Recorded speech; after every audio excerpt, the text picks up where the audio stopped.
حضرت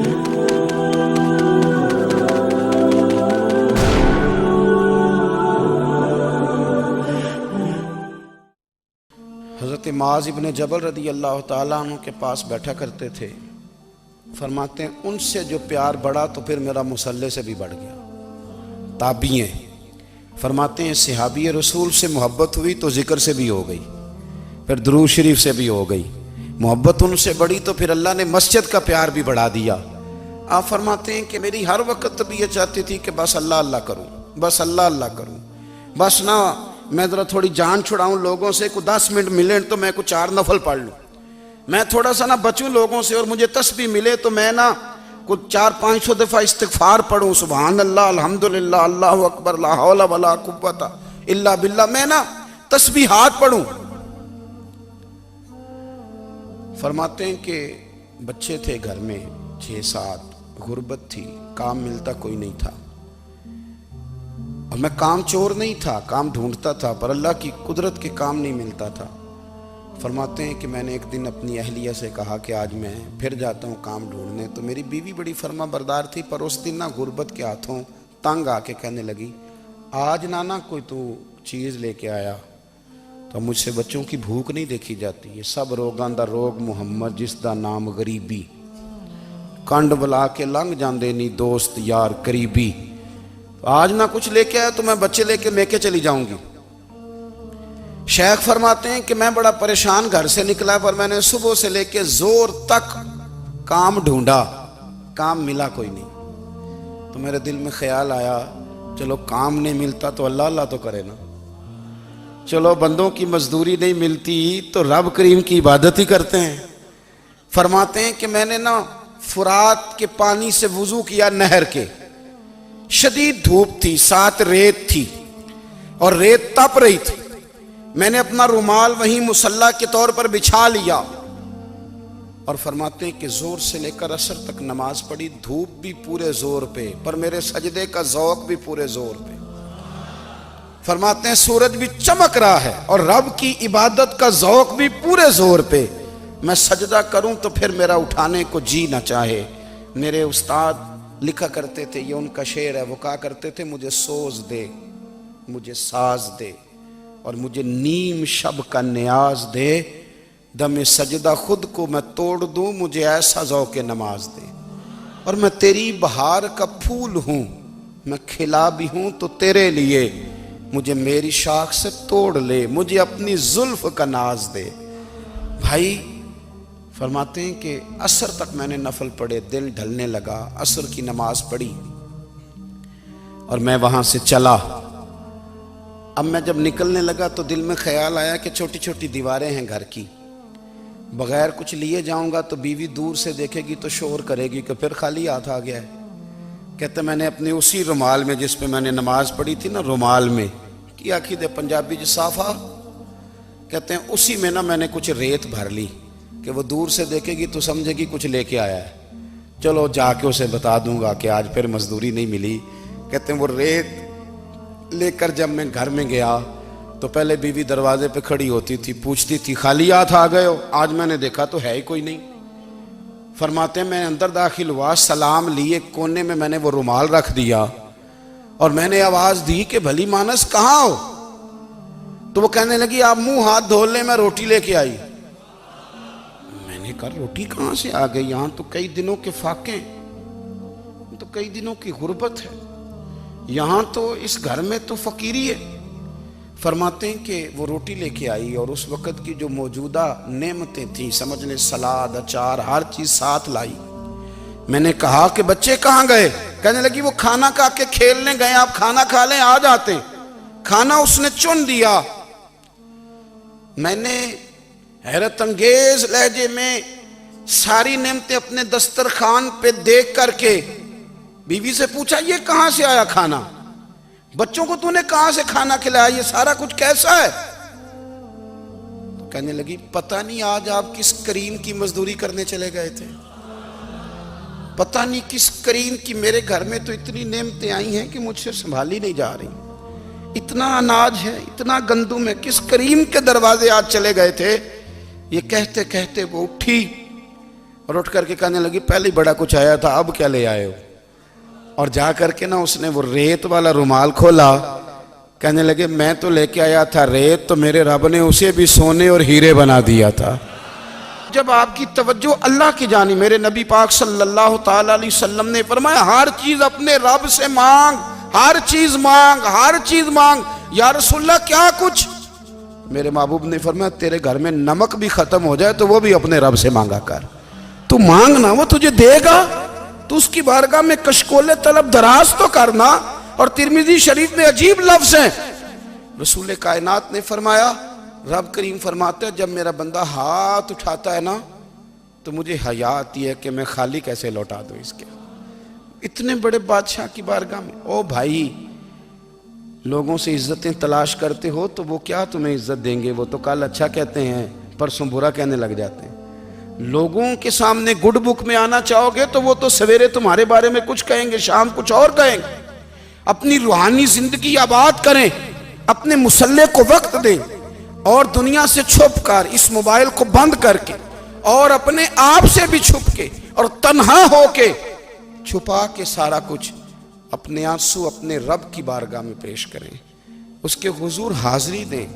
سنو نا ترمذی کی حدیث، اور اسے یاد رکھنا، نبی پاک علیہ السلام نے فرمایا اپنے دکھ لوگوں کے سامنے نہ بیان کرنا، سیٹھوں نوابوں کو نہ بتاتے پھرنا، دنیا داروں کے سامنے جا کے نہ رونا کہ میں تکلیف میں ہوں۔ فرمایا اگر دنیا داروں کو دکھ بتاؤ گے رب تمہیں کبھی غنی نہیں کرے گا، اور لوگ ہیں کہ الٹا مذاق اڑائیں گے۔ آپ کی جس سے بڑی پکی یاری ہے نا، پکی، وہ تب تک پکی ہے جب تک آپ نے 50,000 مانگا نہیں، اور جس وقت آپ نے کہہ دیا کہ میں مجبور ہوں میری مدد کر تو پھر ختم ہو گئی دوستی۔ لوگوں کی تعلقات آپ کے ساتھ تب تک ہیں جب تک آپ ان سے کوئی ضرورت وابستہ نہیں کرتے۔ کریم محبوب فرمانے لگے بندوں کے سامنے دکھ نہ بیان کرنا، اللہ تجھے کبھی غنی نہیں کرے گا، تو اپنے دکھ اپنے رب کو بتا، تو دعائیں مانگ، تو اس کی بارگاہ میں حاضر ہو، تو اس کے حضور عرض کر۔ فرمایا اپنے دکھ اپنے رب کو بتا، وہ جلدی کرے یا دیر سے کرے تجھے ساری دنیا سے بے نیاز کر دے گا، تجھے کسی کا محتاج نہیں رہنے دے گا۔ اپنے مصلے کو، اپنی دعاؤں، ایک بزرگ فرماتے ہیں میں نے دعا مانگنے کا طریقہ اپنی بیوی سے سیکھا، دعا مانگنے کا طریقہ اپنی، سیکھنے والے تو اپنے بچوں سے بھی سیکھ لیتے ہیں، سیکھنے والے تو ہر ایک سے سیکھتے ہیں۔ وہ کہتے ہیں میں نے دعا مانگنے کا سلیقہ اپنی بیوی سے سیکھا ہے۔ حضرت وہ کس طرح؟ فرمانے لگے میری بیوی نے نا مجھے کوئی کام بتایا، کچھ پیسوں کی ضرورت کے لیے کہا، تو میں نے اسے کہا کہ بھئی ابھی میرے پاس نہیں ہے، کچھ دنوں میں آتے ہیں تو میں دے دوں گا۔ عورتوں کی عادت ہوتی ہے وہ بار بار یاد کراتی ہیں، 2-4 دنوں کے بعد پھر اس نے کہا حضرت وہ میں نے کہا تھا کچھ پیسے، میں نے اسے کہا کہ ابھی میرے پاس نہیں ہے، کچھ دنوں میں ملتے ہیں تو میں تمہیں دے دوں گا۔ اس نے کچھ دنوں کے بعد پھر کہا حضور وہ میں نے کچھ پیسے کہے تھے۔ فرماتے میں نے ڈانٹ دیا، میں نے کہا کہ کیا تو روز مجھے شرمندہ کرتی ہے، کہا نا میرے پاس نہیں ہے، ہوں گے تو دے دوں گا، تو روز یاد کراتی ہے۔ فرماتے ہیں اس نے پہلے تو میری ڈانٹ کو سہا، پھر میرے سخت جملوں نے اس کی آنکھوں میں آنسو پیدا کر دیے، پھر اس نے اپنے آنچل میں اپنے اس دکھ کو سمیٹا، اور پھر اس نے ایک جملہ کہا تو میں رو پڑا، اور مجھے اپنے رب سے مانگنے کا طریقہ آ گیا۔ مجھے کہنے لگی حضرت جی آپ نے ڈانٹ دیا میں نے سہ لیا، پر آپ ہی میرے شوہر ہیں، بتائیں نا آپ سے نہ کہوں تو میں کس سے جا کے کہوں۔ فرماتے ہیں میں رو پڑا، اور میں کھل کے رویا، اور میں تڑپ کے رویا، اور پھر میری سسکیاں بند گئیں۔ تو مجھے کہنے لگی آپ کو کیا ہوا؟ میں نے کہا مجھے بھی دعا مانگنی آ گئی ہے، جب میں اسے کہوں گا نا اللہ تو ہی میرا رب ہے، میں تجھ سے نہ کہوں تو میں کس سے جا کے کہوں؟ میں کیوں کسی بندے سے سوال کروں؟ میں کیوں کسی دنیا دار سے کہوں؟ میں تیرے بندوں کا، نیک بندوں کا وسیلہ لے کے، تیرے محبوب کی غلامی لے کے تیری بارگاہ میں آیا، تجھ سے نہ مانگوں تو کس سے مانگوں؟ سمجھ آ گئی ہے جب میں اس رنگ میں مانگوں گا تو پھر رب میرے اوپر بڑا ہی فضل فرمائے گا، وہ میرے اوپر بڑی رحمت کرے گا، وہ میرے لیے آسانیاں کرے۔ عزیز دوستو ہم اس طرح کرنے لگ گئے ہیں کہ ہم نے نا اپنے تعلقات پر اعتماد کرنا شروع کر دیا ہے۔ میرے تعلقات بہت ہیں، ہم نے اپنی دولت پر اعتماد کرنا شروع کر دیا ہے، میرے پاس دولت بہت ہے، ہم نے اپنے علم پر، اپنی شہرت پر اعتماد کرنا شروع کر دیا ہے کہ میرے پاس فلاں چیز بہت ہے۔ یاد رکھنا، جب بے نیاز اپنی صفت بے نیازی دکھاتا ہے تو بڑی بڑی دولتوں والے مجبور نظر آتے ہیں۔ بھائیو، جب انسان کا رشتہ اپنے مالک کے ساتھ ہوتا ہے پھر تو غم بھی کچھ نہیں کہتے، پریشانیاں بھی کچھ نہیں کہتی، پھر تو زندگی صبر والی، پھر تو زندگی توکل والی، پھر تو زندگی بھروسے والی، پھر انسان اپنے آپ کو رسوا نہیں کرتا۔ دنیا داروں سے امیدیں اس کی ختم ہو جاتی، امیدیں اللہ رسول سے لگا لیتا ہے، مضبوط ہو جاتا ہے، مضبوط، طاقتور ہو جاتا ہے، خوددار ہو جاتا ہے، باوقار باعزت ہو جاتا ہے۔ حضرت بہلول دانا رحمت اللہ علیہ بیٹھے تھے تو ہارون رشید حج کر کے آ رہا تھا، تو رستے میں حضرت شیخ سے ملاقات ہو گئی تو السلام علیکم کے بعد کہنے لگا، حضور کوئی حکم ہو تو بتائیے گا۔ تو حضرت بہلول دانا فرمانے لگے، تیرا رب کون ہے؟ اس نے کہا اللہ۔ تو فرمایا میرا کون ہے؟ کہا اللہ۔ فرمانے لگے تو بڑا ہی بیوقوف ہے، کیا تو یہ سمجھتا ہے کہ رب ہارون رشید کو تو دے گا اور بہلول دانا کو بھول جائے گا؟ تیرا بھی وہی رب ہے، میرا بھی وہی رب ہے۔ اس نے اگر تجھے دے کے آزمایا ہے تو ہو سکتا ہے مجھے نہ دے کے آزما رہا ہو۔ جب اس کی حکمت کے تقاضے ہوں گے تو عطا کرے گا اور دے گا، تو جا اپنا کام کر۔ بھائی، اپنی روحانی زندگی، اپنی عبادات، اپنے وظائف، اپنے روزمرہ کے معاملات، اپنی دعائیں، اپنا استغفار، دیکھو کوئی مشکل کام تو نہیں 2 رکوع ہیں سورہ واقعہ کے، اگر رات کو پڑھ لی جائے تو۔ میں کس طرح یہ بات بیان کروں کہ تعویذ بانٹنا آسان ہے اور وظیفہ بتانا مشکل ہے۔ سارا دن تعویذ بانٹیں تو لوگ لینے کو تیار ہیں، اور اگر آپ وظیفہ بتائیں تو کہتے ہیں تو مشکل کام ہے۔ او خدا کے بندے، اگر آپ کا تعلق قرآن پاک کے ساتھ مضبوط ہو، قرآن پاک کے ساتھ اگر آپ کا رشتہ ہو، لوگ سفارشیں ڈھونڈتے ہیں نا دنیا میں، کوئی تعلق مل جائے تو میرا کام ہو جائے۔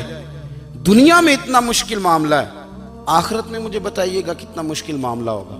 میرے نبی پاک صلی اللہ تعالی علیہ وسلم نے فرمایا، جو لوگ سورہ ملک پڑھا کرتے تھے نا، سورہ ملک، یہ سورت ملک قیامت میں ان کی سفارش کرے گی، اور اس طرح کرے گی کہ کہے گی اے اللہ یہاں اس بندے کو جنت میں داخل کر دے یا مجھے قرآن پاک سے علیحدہ کر دے۔ تو رب فرمائے گا جا اس کا دامن تھام کے اسے جنت تک پہنچایا۔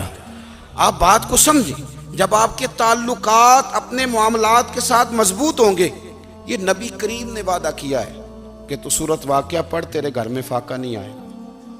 حضرت عبداللہ ابن مسعود رضی اللہ تعالیٰ عنہ بیمار تھے تو حضرت عثمان غنی رضی اللہ تعالیٰ عنہ تیمارداری کے لیے تشریف لے گئے اور جا کر کے کہا کہ آپ بڑے بیمار ہیں، آپ کی بیٹیاں زیادہ ہیں، میں چاہتا ہوں کہ خزانے میں سے کچھ مدد کروں۔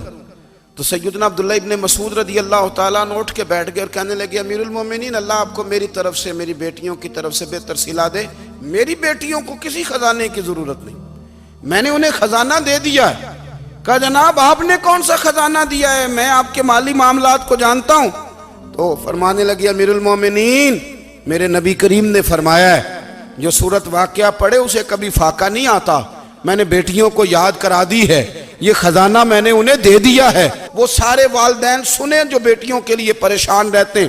حضرت عبداللہ ابن مسعود نصیحت کر رہے ہیں، فرمانے لگے میں نے سورت واقعہ یاد بھی کرا دی ہے، پڑھنے کی عادت بھی ڈال دی ہے۔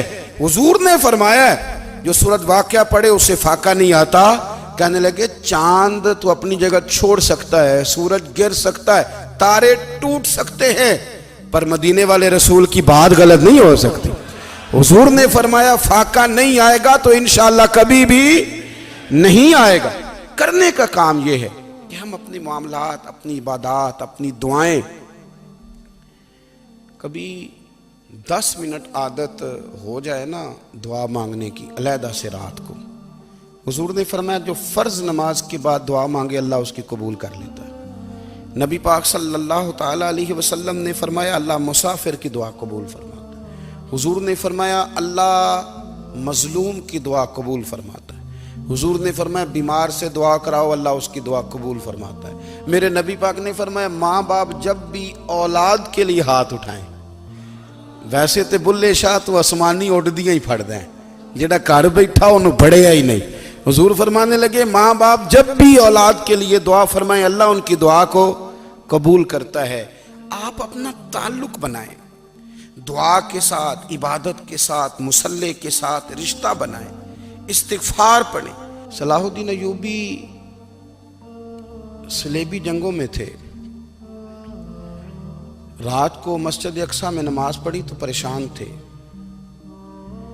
ایک بزرگ سے ملاقات ہوئی تو وہ کہنے لگے کہ آپ بڑے پریشان ہیں۔ کہنے لگے حضور پریشان اس لیے ہوں کہ پہلے ہی مسلمان کمزور ہے، اب میں نے سنا ہے دشمن کا ایک بحری بیڑا وہ جنگی سامان سے بھرا ہوا آ رہا ہے، تو اب ان کے پاس اور تلواریں اور نیزے آ جائیں گے، مسلمانوں کے پاس پہلے ہی وسائل کی کمی ہے، پریشان ہوں کس طرح کر کے مقابلہ کریں گے۔